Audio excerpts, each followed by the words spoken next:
This is Talk the Devils, the athletic show dedicated to Manchester United. Coming up, our Bry is finally our Bry. We'll get into the story of the saga for his signature. We'll also talk about Marcus Rashford as well, who's on the verge of a dream move to Barcelona. 1 down, 4 to go in Amarin's bomb squad. We'll talk about exactly where Manchester United's summer transfer business will head next. We're not in the studio today. We're here, there and everywhere. I'm not quite sure what status of travel Laurie and Andy are. We're about to find out, but they're both with us on the show today. Laurie Whitwell is in Chicago, I think, just checked into his hotel room, and Andy Mitten is at home, but set to go to the airport. And it's quite early for us all, isn't it, boys?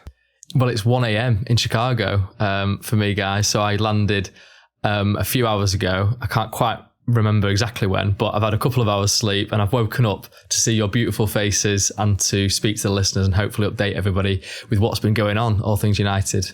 Yeah, you're set to go, Andy, aren't you, to America? Your bags are packed. You're going to the airport straight after this.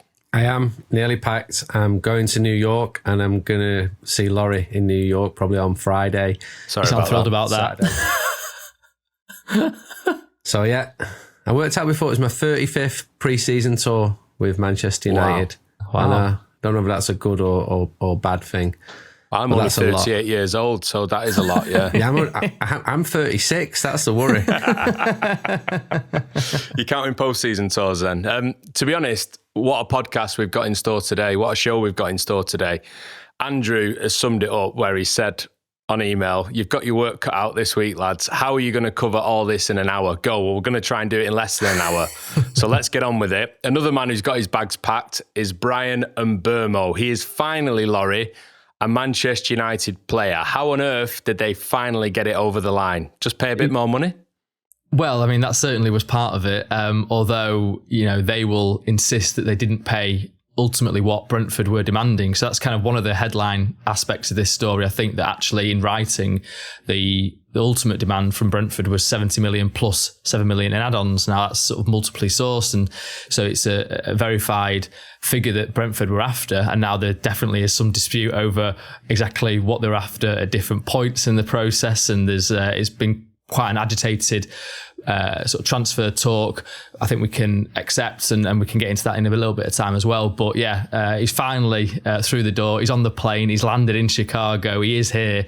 And so United have got 2 major signings in before the start of the US tour, which I think was a huge deadline for them. And okay, there's a bit of a rush with Mbeumo to get him over the line. But the fact that they've actually got 2 in well ahead of the Arsenal game at the first Premier League game of the season, sort of a month ahead of time there, I think gives Amarin players to work with and hopefully improve that goal scoring record, which was the absolute desperate figure of last season. So 44 goals United scored in the Premier League, between them, and Mbeumo and Cunha scored 35. And so having him on the tour, he's not had loads of time to work with United. It's been a pretty whistle-stop tour for him at Carrington, at Old Trafford, and then onto the plane straight away. And actually, one of the details to emerge in these last few days was that he didn't train with Brentford. So when he did go back, he was professional and he, did what was asked of him in terms of gym work and things like that, but he didn't do on-pitch sessions. And that might mean that he needs to get up to speed with his match sharpness with United. So it'd be interesting to see exactly, how much he does over in tour. He obviously will play, but, whether he starts the first game, I don't know. But there's loads of aspects to get into it. But certainly when I did my Instagram post the other day, from a back garden, I thought I need to do a little video for this one. All the comments in the replies were about Big Bry. So it's nice to see that that's had some cut through with people. Yeah, it definitely has. Andy, we'll talk about some of the specifics of the negotiations and exactly what we think of how this has gone. But fundamentally, Manchester United have got, like Laurie says, 2 key targets through the door before the US tour, and they should make a huge difference to the attack and the team moving forward, shouldn't they? They should. As Laurie said, their stats are very impressive. They're goal scorers. They're Premier League proven. I like the age profile of both of them. I can remember when Paul Pogba came, when Romelu Lukaku came, being equally excited, if I'm honest. Transfers don't always work out, but at the moment, it feels good. It was a pursuit which went on for a little longer than some fans would have liked. But that's the art of negotiation. Look, you're laughing here. I mean, I'm seeing things a week ago going, this club is finished because he's not been signed. I'm like, just be patient. It's July. I love the bit where they compared Manchester United to Tottenham, who at that point hadn't signed anyone. And United had already signed Matheus Cunha and got that done 6 weeks before. But it's like, look at what Tottenham are doing and we're not doing it yet. So, yeah, there's not much patience going around, is there? There's not. Well, it's just an online thing. That's all it is. And yeah. I don't know, the amount of people who've asked me in the last, 4 weeks, where's Bryan? What's going on with Bryan Mbeumo? Why haven't Manchester United signed him yet? I've got friends who, it's now become a running joke, but they attack me for not doing the deal myself. They sort of accuse me of not signing these players, and it's funny, but they're certainly real people, and they do go to games, and you do have real friends then, Laurie. I do have real friends, I promise you, that I don't even have to pay for. But I think it's a little bit of a consequence of last season, right, and how bad United were, that they wanted action more promptly. But good that the two targets have come in. The trade-off was that the longer it went on, the longer he wasn't with Manchester United's team. But then Brentford still had to pay his wages. They had a player who wanted to leave the club. The good news is he's in the United States. It's not just about getting your fitness levels up and playing matches against Premier League oppositions. It's getting to know your new teammates. And I think you can feel that it's given a lift. You've got the two signings in now. There will still be a clamour for more and more and more. United could replace every single player 3 times, and you genuinely would have people going, I think we need to sign him. It's just an addiction, which we've discussed several times before. But Laurie's also right. Something had to be done because last season was so disappointing. And we're starting to see movement on the outgoings as well now. So I think people will chase them down. But there is still 6 weeks of the transfer window left. 6 weeks. That is a long time. If you go back 11 years when Manchester United were last not in Europe, there was like 4 or 5 deals in the last 2 days. So much can happen. And I wouldn't be surprised if there is significant movement. There has to be, because you've got players there who you would assume want to play football and the surplus to requirements at Manchester United. Despite Manchester United signing a footballer, Laurie, people obviously are still not happy in some ways because they're questioning how long it's taken. They're questioning how much Manchester United have ended up paying, even if that's potentially below what Brentford were actually asking for. And basically the entire process is facing scrutiny once again, with a lot of accusations that what's the difference? The new regime, the harder line stance on negotiation, it's still taken a long time, and they've still ended up paying a lot more than they originally intended to. So is this a successful piece of business for the new regime, or is this just more of the same from before? What do you think? I think it's a little bit different, because ultimately you've got a player here who has that Premier League experience, that proven ability. So I think he's 5th in terms of goals and assists in the last 3 seasons, or certainly goals behind, the likes of Alexander Isak, Erling Haaland, Ollie Watkins. So it's a rare group that he's in for sort of sustained period, I would say. So that's what they're getting. Whereas, for example, someone like Rasmus Højlund, I'm not sort of doing this to denigrate him, but he'd only had that one sort of purple patch really in Serie A. Then United paid big money for him, more than they're paying for Bryan Mbeumo. Or at least committing to. So I think that's sort of one aspect to it. And certainly, people can criticise, 44 days, I think it was, from the first bid to this, to the third bid, that then kind of was able to get over the line with a little bit of finessing. And so, again, that's that 44 number, the number of goals United scored last season. So there's some synergy there, I suppose. But I think people would, just because it went on for so long, that's what grew the agitation. If they'd kind of waited and then done this bid really quickly at this moment, maybe there'd been some satisfaction to that. But I don't know. People at United think that if they'd bid 65 million plus 6 million in add-ons, which is what they have ultimately agreed to with Brentford at the start of this, Brentford would not have accepted that. So they obviously went in lower than I think they knew Brentford really wanted, 45 plus 10. That, I think, agitated Brentford, actually. I think that kind of caused friction, and you can maybe criticise that because it did, upset the mood a little bit. But equally, why do you think they did it? Because if you're bidding for something, you're not going to go in straight away with your actual offer, I would say. If you're buying a house, so you're really going to go in straight away with a bid that you think is going to definitely get accepted. You're perhaps going to try a little bit to save some money, right? I mean, again, maybe it depends how much you want the house and whether there's competition, I suppose, as well. Well, in the end, United would say there wasn't really competition for him, even though obviously loads of clubs, I think, did want to sign him. You had definitely Newcastle, you had Tottenham, I think, were there, even though they didn't, supposedly bid the £70 million fee. Even Arsenal, sort of looked at him. So there was competition, but then he'd said, I want to join United. As soon as they were in conversation, that was his priority. And so United would say, well, we're here. We're the kind of only people you've really got, genuinely.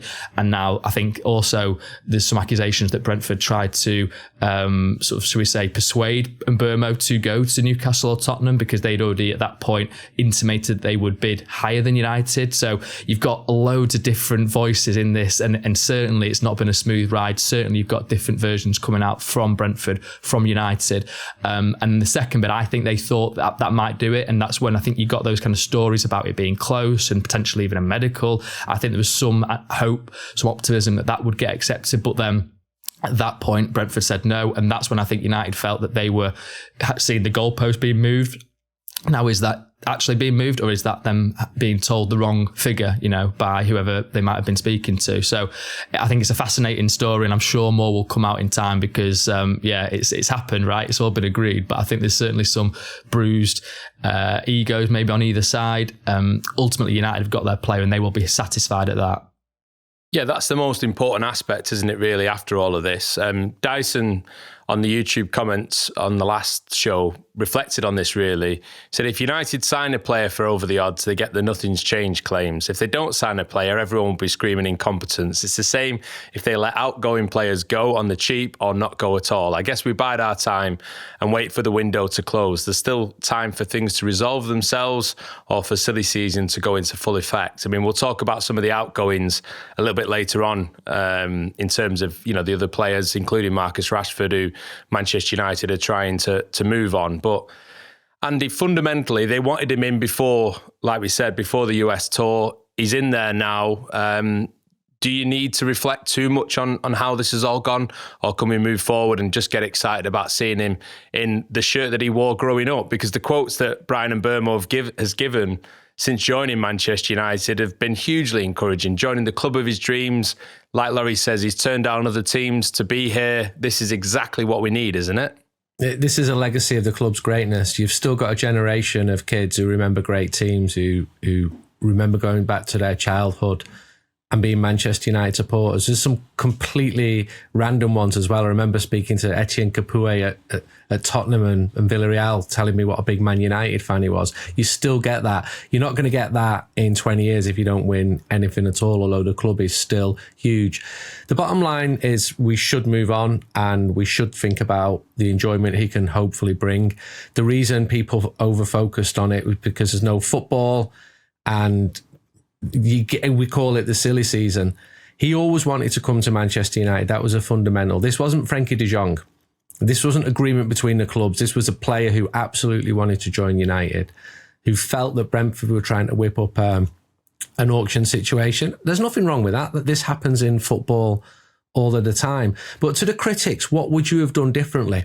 When I see things like paying what he wants, well, that's what United did in the past. That's what United, as you said, was strongly and rightly criticised for. There is an art to negotiation, and Manchester United, having finished 15th in the league, were not in as strong a position as, for example, when they went for Robin van Persie, who could legitimately say, I want to win trophies, I want to win the league. It's not as strong now. You've not got European football. You can't go moaning saying, if we don't get into the Champions League, this is not going to be a problem for Manchester United, or it is going to be a problem. And then when it does become more of an issue, pretend that it doesn't exist. Manchester United had to negotiate from the point that they were in. They've got the deal done. They've got the deal done in July. Yeah, it looks expensive, but given his stats, that's the one criticism I did hear of it. By doing Cunha really early, which United felt was important to get one done, Brentford could basically say, well, wait a minute, Big Bry's stats are slightly better, so you're going to pay a little bit more for him.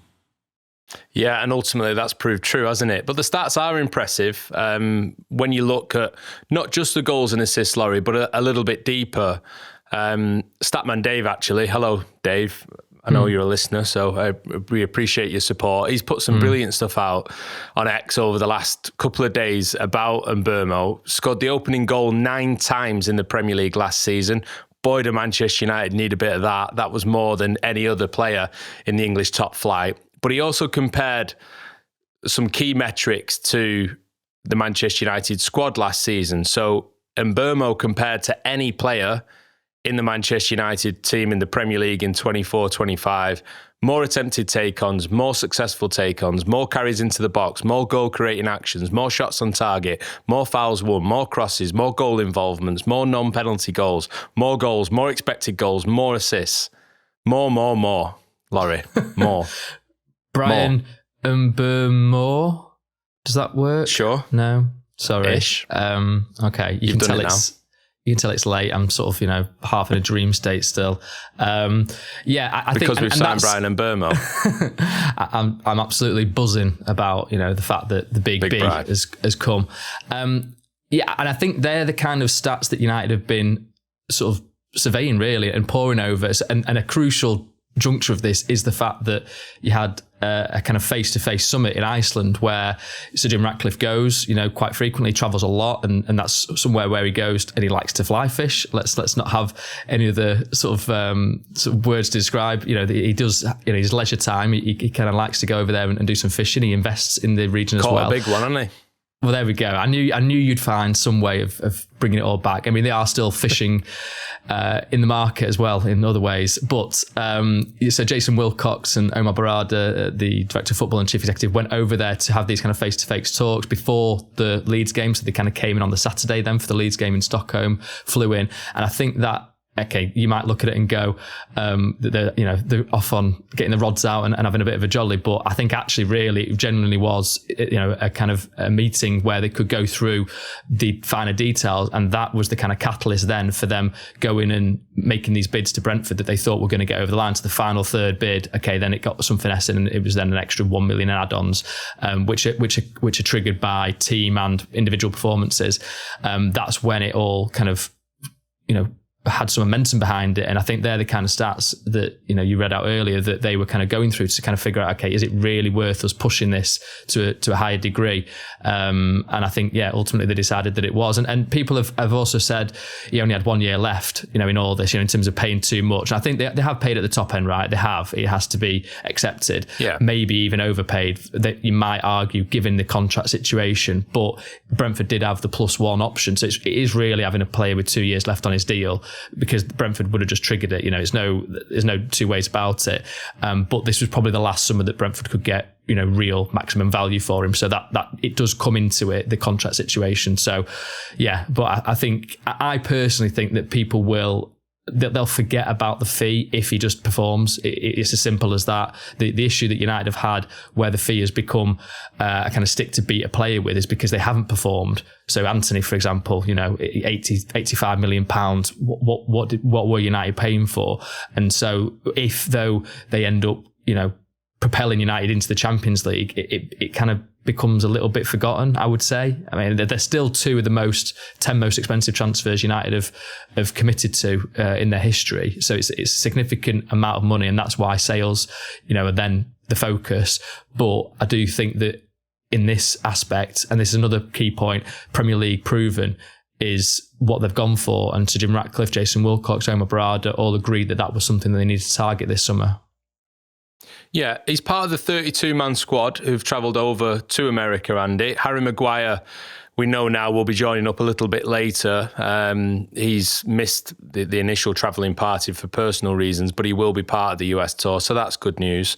In terms of the people travelling as well, it looks like Andre Onana and Alessandro Martinez are out in America. Do you know what the thinking is with that? Because obviously, as far as we understand, they're not fit to play, are they, at the moment? No, but they're doing fitness work in America. There is going to be one base. It's not a team that's moving around as much. They're going to be in Chicago. I think a point that Ruben Amorim made after the 0-0 against Leeds in Stockholm was it's about team bonding as well. There was so much disruption there last year, not just among the players and the bad results, but the staff around the players. So many of them have left the club that they're getting used to new faces. And if you can do that in a relatively closed environment of a hotel where you've got a bit of free time, you get to know the people. There was literally 2 or 3 people per week for the last year I was finding out that they were leaving the club, and some of them were of public interest, some of them were not people with a profile. So there has been a massive change. So I think that is an angle. And what's not to like about going to Chicago and New York and Atlanta? These are great cities, and you can have a good time there. You can have a little bit of free time there. So I can see, I'm not sure exactly where they are with their progress as to getting back in, but clearly if they were about to have operations, they wouldn't be on the plane, would they? So they must be getting closer to being able to play, and that's a good thing. Yeah, it's good to see that they'll be part of the group, definitely, with that sort of team spirit point in mind. What about that 0-0 draw then in Stockholm, Laurie, against Leeds? We saw the first sight of Matheus Cunha in a Manchester United shirt, Diego Leon as well, who started the game, which was an eye-catching piece of team news. Ahmad at right wing-back, Bruno deeper in midfield, Kobe Mainoo deeper in midfield when he came on as well. What was the main takeaway you took from it? Yeah, I thought Ahmad, to be honest, because obviously Bryan Mbeumo coming in, that right-sided number 10 is surely his to lose, right? He's going to be the kind of number one guy in that position. And so where does Ahmad then fit? So obviously against Leeds, he was right wing-back, and I wonder if that's where he'll get most of his minutes this season.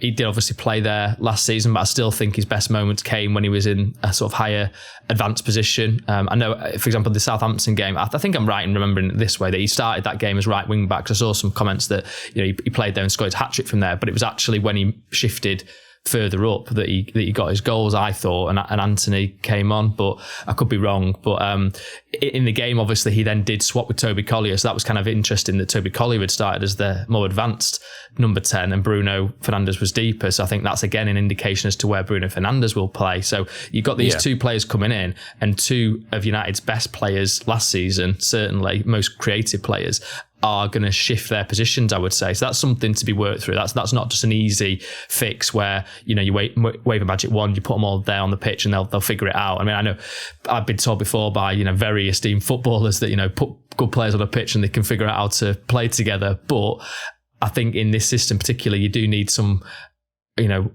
agreements, shall we say, some understandings as to where you're going to move in different moments. So, and I think Ahmad did look, to be honest, he looked brighter, didn't he, when he was at number 10 against Leeds? He was pressing. He loves to press in the box, that kind of acceleration that he's got to put players under pressure, goalkeepers in particular. So I thought that just figuring all that out is going to be fascinating to observe.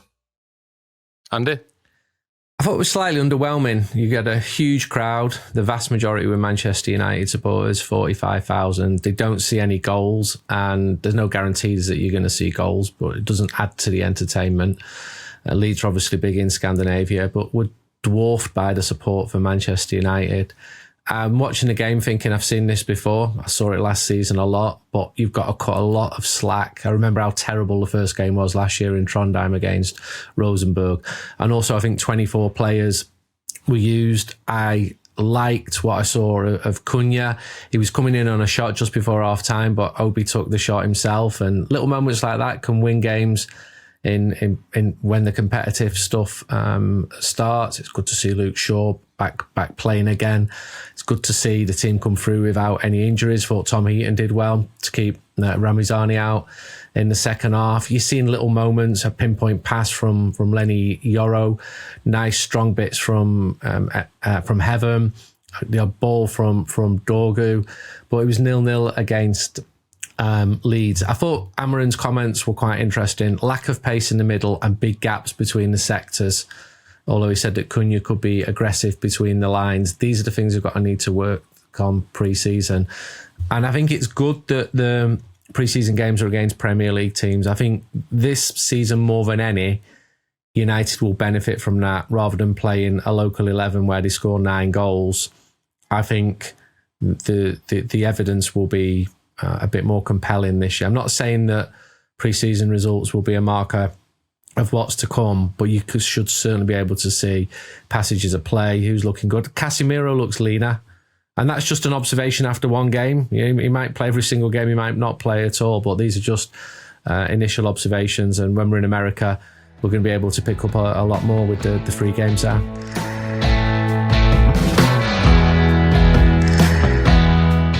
Okay, before we get into Marcus Rashford's departure or temporary departure from Manchester United, I just want to say a huge thank you to everyone who's subscribed to our new YouTube channel. We're up to 20,000 subscribers so far. If you've not clicked that button, go and click subscribe, get involved, tell your friends. It's been brilliant to have so many of you on board so quickly, but we want to keep pushing that number as high as possible. And don't forget to click the bell so you know exactly when the new shows drop as well. Right. In fact, I should say as well, TOT Devils on YouTube, TOT Devils on TikTok and Instagram. So yeah, go and have a look at those. And thank you, as always, for your support. Right, let's talk about Marcus Rashford then. He's on the verge of joining Barcelona. There's lots of different aspects to this, a bit like the Bryan Mbeumo conversation that we just had as well. But Laurie, he's in Barcelona now, so this should be something that gets sorted pretty soon. And what are the details of the agreement? Yeah, I think it could be maybe even announced by the time this podcast come out, to be fair. He flew on Sunday, and I think I saw some promotional shots being taken in the new camp yesterday on Tuesday. And yeah, wow. He did well to call into Barcelona on the way to Chicago, mate. It's good work, that. Listen, I just like to get my eyes everywhere. You know, I know that we've got a big podcast coming up. People want to know what's going on. I've got my sources in different camps. I said hello to Andy on the way.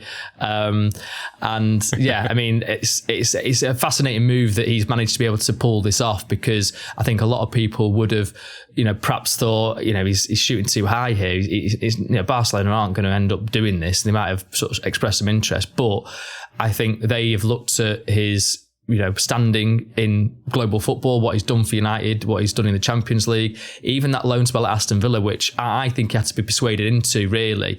Perhaps even with this Barcelona eventuality being part of that sort of plan. But he was playing for them in the Champions League, wasn't he? Against PSG was where he had his brightest moment under Unai Emery. And so, yeah, Barcelona have decided to go and trigger it. They obviously were looking at Nico Williams first. That fell through because he signed the new contract at Athletic Club. They were also looking at Luis Diaz and the perhaps expense of that deal as it transpired. You know, Liverpool seemed to be determined to keep him, although you sort of wonder if that again is a negotiating point to get the most money for him. But this Rashford one was always there that they could do. The loan was always going to be an option for United because he's on so much money that if he's not featuring in the first team, that's just wasted cash, right, for United. So it's interesting that Barcelona are covering all his wage in terms of, from a United point of view. So it's like sort of 14, 15 million over the whole year. But he has taken a pay cut to go to Barcelona. It sort of, I think it varies depending on what he does over there, you know, in terms of bonuses and things like that. And then Barcelona have got this buy option in the deal, which is 30 million euros, which is obviously less, quite significantly really, than the buy option that Aston Villa had. But that just reflects the reality of the situation. And now, can he go and make that a permanent deal? Let's see what he does over this sort of season. But Hansi Flick, the Barcelona head coach, was certainly on board with it. You know, I think even back in January, was okay with it. You know, he said some very positive things about Rashford at different moments. So yeah, it's a fascinating deal. Again, you know, to kind of observe how he does over there. You could certainly see him scoring quite a few goals in the Liga. And I think everybody at United would hope he does so, because then that means that perhaps that sort of permanent exit, which it feels like it's going to be, well, it has to be, right? You can't then have two loan spells. Yeah. I mean, and maybe you could criticise United for that, for not being able to get a permanent deal right now. But I think that Rashford only wanted Barcelona. So there wasn't like a selection of clubs that United could have pitched him towards. But the fact that they, again, have got this actually done now, so it's not lingering on into the part of the season, pre-season, when United are back from the US tour, is important. Yeah, it is. And I think as well, you know, we wish Marcus Rashford well over in Spain. Hopefully it comes off for him. Hopefully he gets back to form, he gets back to himself, and, you know, that permanent transfer can happen, because I think for all parties, it's important to move on really from what's been a pretty sort of up and down period for Rashford and the club. Andy, in terms of the pay cut, I mean, Andrew's asked about it, not you, I presume. Rashford has reportedly taken a pay cut between 15 and 25%. Does this take into account the pay already being reduced due to the non-qualification for the Champions League? Well, it depends how it all sort of plays out, I guess, doesn't it? Because, like Laurie's mentioned, the bonuses are different. Am I right in saying that it will all depend on how he does over in Spain as to how big this pay cut is? Yeah, you are right. And there's also other factors as well. The Spanish tax rate, for example, is different to the British tax rate. It was pointed out to me that if he just comes in for a year, he could have non-resident status for 180 days, etc., etc. Read clause 267846. I didn't bother chasing. I'm sure you have. Up on that one. If there's one man for the job. I think it's good for all parties, not those type of parties. Manchester United move on the player. They don't pay his wages. They don't get a transfer fee, which they could have done a few years ago, but his stock has absolutely fallen. It's fallen into him in so much as Nico Williams was Barcelona's number one target for that position. They also looked at Luis Diaz. It's the third time Barca have tried to sign Marcus Rashford. The first time was in 2019, or the third time that I know about. There might even be more than that. I think I said at the start of this year, where would he play in that team? It's one of the best teams in the world. Equally, I can see it adding up for him. He had to have a change of scene. I think leaving Manchester to live in a brilliant city could be good for him. He's got a chance here. It's a last chance, really, at a top club to prove that he can do it. I think La Liga will suit him. Barca is a team who has most of the ball in almost every game. They're expected to attack. They score far, far more goals than Manchester United. There will be opportunities. He's surrounded by world-class players. It's a cohesive unit. You have a coach in Flick who speaks English. He doesn't learn Spanish, which I would never, ever have said even 10 years ago. It was a prerequisite for a coach to be speaking, ideally, Catalan. Where's he going to be playing? The Camp Nou is not quite ready yet. So there'll be a lot of attention on him. I'd just say to him, do more of what Gary Lineker did when he made the move and less of what Mark Hughes did. Learn the language, get to know the area, be humble, show an appreciation of a club. This is a club whose members vote for the presidents. If they're not happy with something, they can make change. You can't do that at Manchester United. So the presidents listen to the media. The media is extremely powerful. It's a very political club, and it will almost help him that he's not reading what's said about him if things are not going well. I think the players will welcome him in too, and I can see it actually working out. I know there's been a lot of downers from Manchester United fans going, he'll be back in a few weeks, whatever. I mean, I spoke to 4 or 5 people around FC Barcelona at the weekend, and I had loads of calls to go on Catalan radio and from journalists, what about this about Marcus and that, and I didn't even respond to half of them. And one person said to me, he's got to earn his status. You cannot walk around thinking you're a star there, because you're not. You're the one who has to prove that you're good enough to play for this club. He needs to not have injuries, to stay fit, all those fundamentals. But Barca played 60 games last season, and there will be opportunities, and I can see it working out. But I've also seen how bumpy Marcus's career has been. I think he's got to be a good human and really embrace it, and embrace the media as well. You've got to be smart. When Ilkay Gundogan came here, he didn't fully embrace it, and he was strongly criticised in the media, and he changed tact, and you need allies around you. And suddenly you got a more positive reception. And that meant that he was held in a higher esteem. If a player's not doing well, the media will attack the player as a way of going to the president. So Marcus is just a piece in the jigsaw here. But it is an A-list club. It's an A-list city. If it all falls into place for him, it really could work out. And then at the end of it, Barca get a relative bargain if he's a success, and Manchester United finally get some money as well as the wages that have been saved. And potentially he gets into Thomas Tuchel's England squad. I think that's been a driving factor as well. You've got this idea that he wants to play at the World Cup next year in the USA, so get it done earlier in the pre-season, so you've got that build up to the new season. And just to fully round off Andrew's point, the listener, not my good friend Andrew, so the salary cut that Rashford and all the other players get for not being in the Champions League, something like 25%, has already been factored in. And then Barcelona, he's even took a pay cut on that to go and get his move to Barcelona. So yeah, but it is a significant saving for United in terms of the wages. I now understand Andrew's question a lot more. Now you've answered it, Laurie. I was all over the place when I read that earlier. Anyway, yeah, in terms of where he plays, it's an interesting point, isn't it? You know, he got 6 league goals in the end last season between playing for United initially and then being on loan at Aston Villa. I mean, comparing that to some of Barca's forwards, and the world famous world stars now, aren't they, because of the way that they played, particularly last season. But Lamine Yamal only got 9 league goals, actually, so Rashford wasn't that far off him. Rafinha, though, 18. Lewandowski, 27. So there's definitely a step up to be made to get in to the squad. And Andy, is there an issue with him being registered? Because I read Dermot Corrigan's piece on The Athletic.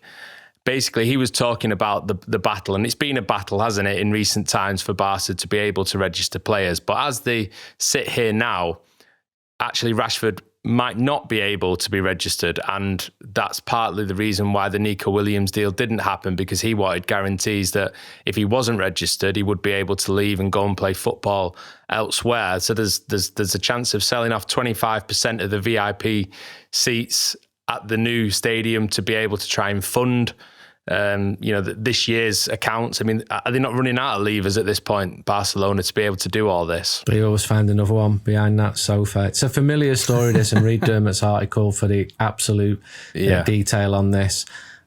You're right about Nico Williams wanting guarantees, because he'd seen what had happened with Dani Olmo. We've seen what had happened with other players. I do think he'll be able to play. But this is a familiar story with FC Barcelona. They need to sell players, a bit like Manchester United. A point about where he'll play, it was pointed out to me that his versatility was of appeal to Barcelona. And another point was merchandise as well. This is the first English player to play for Barca since Gary Lineker in 1986. Mark Hughes came the same year as well, but he's obviously Welsh. And the Anglo market is a huge, rich market. Barcelona target Northern Europeans with high ticket prices to watch them play. And these people come and spend a fortune. So if Marcus Rashford's doing well, you could really see it adding up from that perspective. And also, perception's not always right. I remember people when David Beckham went to Madrid going, he's not good enough, he's like the 5th or 6th best player at Manchester United. And Real Madrid players going, he's only come here to sign shirts. No, actually, he was good enough to play for Real Madrid's first team, and they were stunned by his work ethic. So you're going to see a highly motivated, or you should see a highly motivated Marcus Rashford, because if it doesn't work out, you ain't getting a huge club like this next time round. Yeah, that's true. First Mancunian since Keira Walsh to play for Barcelona, although she was born in Rochdale, so Andy will probably just say she's a Yonner anyway. So Rashford's the first Mancunian officially born. Although is Withenshaw classed as Manchester in your mind, Andy? You're going to get technical about this, I think. But if you want to get technical, we'll get technical. Withenshaw is in the boundaries of the city of Manchester. Okay, that's good. Yeah, you're absolutely... It's got an M postcode on it. That does it for me. Yeah, but there's parts of Withenshaw where you cross into Trafford, and if you're a proper oddball, which I'm not, you might say that if you live in Trafford... No, Marcus is absolutely a Mancunian. He grew up in Withington, which is pure Mancunia. Yeah. You're paying your council tax to Manchester, as you are in Withenshaw as well. So he's absolutely a Mancunian. So council tax is the signifier then, Andy. I like that. I was going to say, is that the true measure where the council tax goes?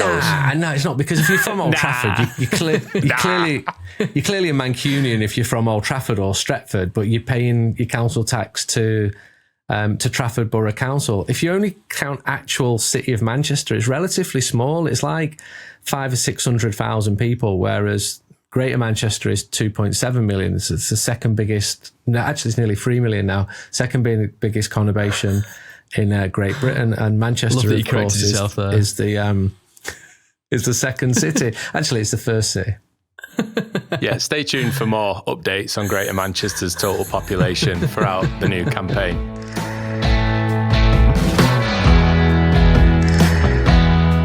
Let's talk about some of the other players at Manchester United are trying to move on then. We've spoke about Rashford there, Laurie. I mean, where are we up to with the other 5 senior footballers that are part of this bomb squad, as they've been named.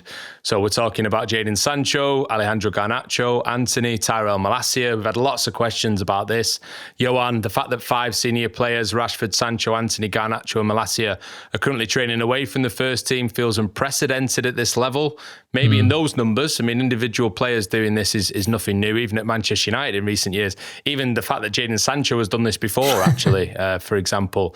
Raj, with every new story coming out about how much further the bomb squad of 5 is ostracised, you can only come and train after 5 p.m, for example, it only further dilutes their transfer value. How can United continue to cry poor, e.g. the club will run out of money by Christmas, yet seem so intent to destroy the value of these players in the market? I mean, we've talked about that aspect before, about how you try and extract maximum value while also drawing a line in the sand and making it clear that Ruben Amorim doesn't want these players part of the squad, doesn't want, you know, the perceived ill feeling to infect the team and the mood moving forward. But in terms of their individual situations, are we any closer, like Marcus Rashford, to seeing these players finding new teams? Yeah, I'm not aware of anything imminent on any of them. Clearly, discussions are ongoing for all of them, I would say. And I think I've said before, but I think Alejandro Garnacho is the one where you'd get, you know, the most value from him, even though, you know, Anthony had a really good loan spell at Real Betis and maybe they could do something, but they aren't flush with cash. So, you know, Garnacho's perhaps got more clubs that would vie for his signature, shall we say. But Chelsea are the ones, it seems to me, that just feels likeliest, just because of their you know, their kind of approach to the transfer market, his ideal, you know, sort of next step being, you know, in the Premier League still and the Champions League ideally. But, you know, there's no real imperative for him other than the World Cup and getting into a new team at this stage to, you know, to bed in, so making sure you're playing games next season, you know, so he can get in that Argentina squad. But there's no real imperative for him at this stage to press for it, because his transfer value will, you'd think, come down as the weeks go on, and therefore maybe you can get a higher wage, and it makes a kind of a transfer that you want more on your terms. You've got more power as a player in that scenario. So, I'm not aware of anything imminent. I mean, obviously, Jadon Sancho has been posting sort of online that he's clearly not at Carrington, you know, so that, I think, again, will go down to the final days of the window like it did last summer, and just see who, you know, is available for him, and United will kind of have to accept, I think, a sort of pretty basic setup where they just try to save some of his wages, really. And then, Tyrell Malacia, again, it's just people taking that chance on him, given he was out injured for so long. Yeah, you've written about finding compromise, Andy. It feels like United have done that with the Rashford deal. It feels like they've done that previously with Jadon Sancho and Anthony in particular. What does happen next, do you think, on this? Is this going to be something that rumbles to the very end of the window? Because, like we'll talk about next, you know, United still have ambitions of bringing in players. It could do. We're talking about 4 people here, but a week ago we were talking about 5 people here. So at least one of them is set to done. They're not all going to be done on the same day. Roll over. It's like a little nursery rhyme there. And it was also pointed out to me that the Turkish transfer window is open for a week after goody. The British one. Exactly. So we've got 7 weeks left then. We could have 7 weeks of it left. Compromise is the name of the game. United are not recouping the fees that they paid out on players like Sancho and Anthony. Malacia is slightly different because his wage is a lot lower. His transfer was a lot lower. He's very good friends with Marcus Rashford. He was put in the bomb squad, as we've called it. There's going to be demand, you've quite rightly said, for Garnacho, but Anthony's going to get a club. He was brilliant in Spain last year. He was absolutely fantastic. But been interesting, the reaction from United fans. I think most sort of accept it. It's not ideal that it's come to this. Nobody wanted to come to this. The one player I'm seeing fans say, is there perhaps a second chance for, would be Garnacho.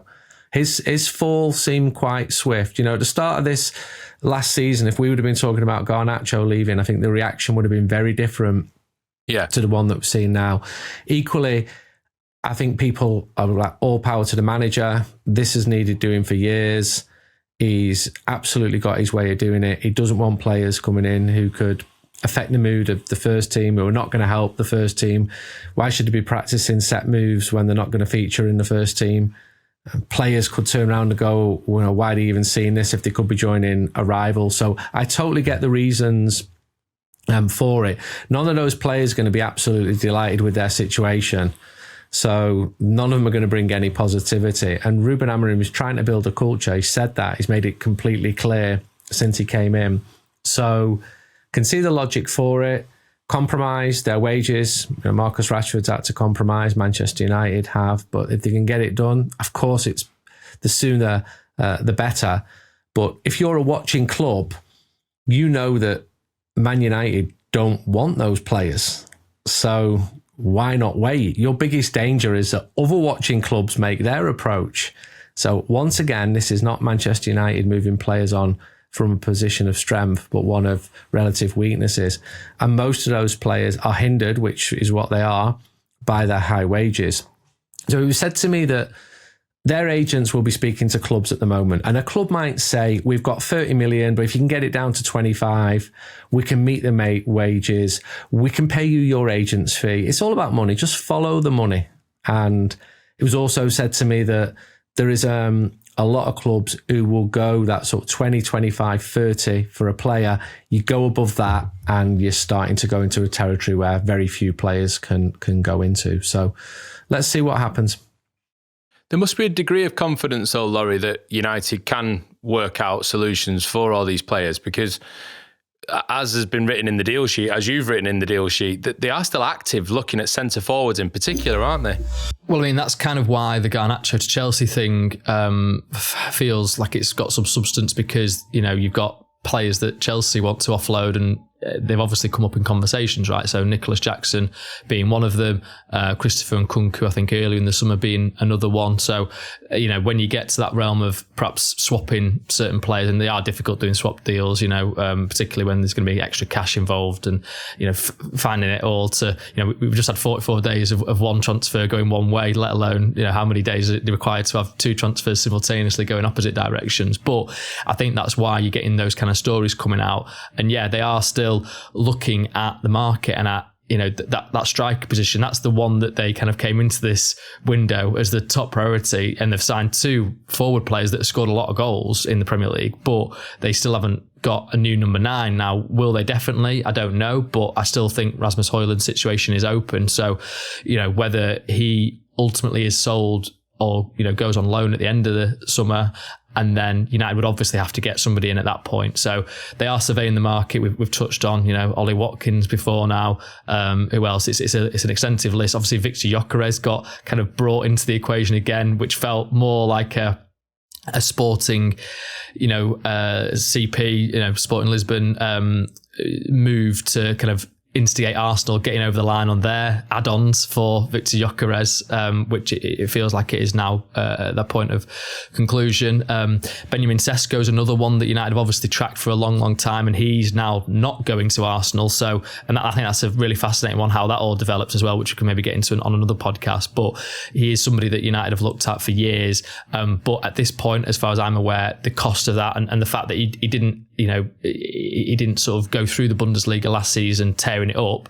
I think that those combination means that he's not one that's been actively pursued, but there's certainly options that they're kind of looking at, and it is just about balancing the books now for me. Like, they do need to get sales to then be able to actually sign any more players, of substance. Is that definitive now then, Laurie, that they will need to sell someone to be able to do anything more at a major level? Obviously, I'm sure smaller business can be done, like we've seen with some of the players joining the development group.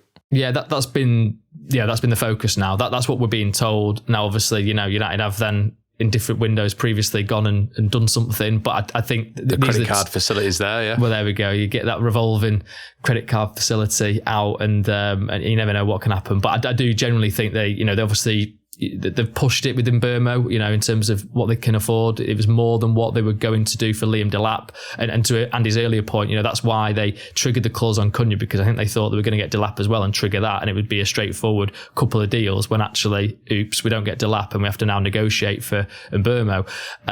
But yes, they've paid more for Mbeumo than they were planning to on a striker. So yeah, I think that when you look at their accounts, that they are going to, the sales is the priority. They have to balance the books. Yeah, okay. Well, there'll be more transfer talk as the weeks go on, of course, on Talk of the Devils. But just to finish on one final point, Andy, and this is very much up your street. This is a point from John in Canada. Third generation Manchester United supporter from the Canadian prairies. I wish to express my shock and consternation at the cavalier nature that the host briefly discussed the province of Saskatchewan.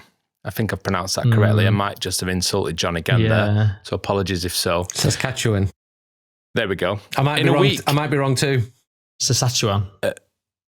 Yeah. In a week, I will join my fellow Regina Reds.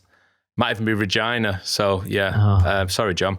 Where conversation will no doubt be dominated by this grievous insult. Basically, we declared the wrong capital of said province last episode.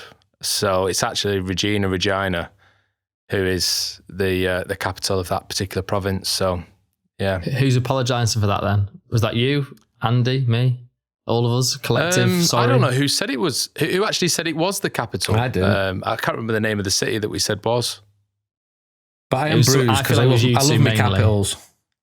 Oh, producer Ollie's just jumped in the chat and stuck his finger up, so we can blame Ollie. Yeah, I'm good on my capitals. I'm good on my town. You can name any decent I sit in, I will tell you something about it in the world. That is my guarantee. Chicago. So I will read up. I can tell you loads on Chicago, mate. I've got 5 books on Chicago here now. Are we going to go on the boat tour of the architecture, Andy? I'll tell you all about the architecture. It was a front cover to one of Wilco's albums. This is the Marina end of Towers. the podcast. Yeah. I'm not sure we've got time, so let's leave it there. John but Andy and Laurie, Tower. Yeah, thank you very much. Laurie, enjoy the architecture of Chicago and everything else that's in store for you over the next few days. And Andy, safe travels and enjoy yourself when you get over there as well. Thank you, everyone, for your company, whether you're watching on YouTube or listening to the podcast. Remember, if you're not a subscriber, go and subscribe at TOT Devils on YouTube. That's also the handle for our TikTok and Instagram accounts. But thank you for your company, and we'll see you on the next one. There's always the email, devilspod@theathletic.com. Take care. Bye-bye. Thanks for watching the show. Don't forget to like, comment and subscribe, most importantly, and click that bell so you never miss an episode of Talk of the Devils.